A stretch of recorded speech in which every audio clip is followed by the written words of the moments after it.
Bubunot tayo ng isang tanong mula sa Comfort Card version 2. So, ang napili natin is, kapag wala ka, sa tingin mo ba mabuti or masama ang sasabihin ng kaibigan mo tungkol sa'yo? For me, vice versa kasi siya eh.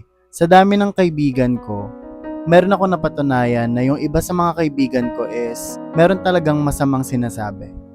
And meron din naman sa mga ibang kaibigan ko na kapag wala ako, minsan proud sila na sinasabi na sa ibang kaibigan nila or sa ibang kakilala namin na ganito si ano o ganito siya o buti nga siya ganito ganyan no. Pero hindi talaga natin may iwasan na meron tayong mga kaibigan na iba yung tingin sa atin na kinaiinggitan tayo although wala naman tayong ibang pinaparating sa mga nakukuha nating achievements. Minsan kahit simpleng achievements lang na kumita ako sa ganito, ang mangyayari magiging masama na para sa kanya. Hindi natin may iwasan na may mga tao talagang ayaw sa atin at may mga tao talaga na gusto tayo.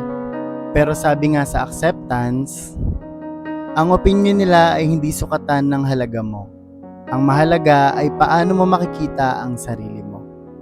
Ikaw, i-comment mo nga dyan sa baba kung meron ka bang kaibigan na sa tingin mo mabuti o masama ang sasabihin ng kaibigan mo patungkol sa'yo kapag wala ka.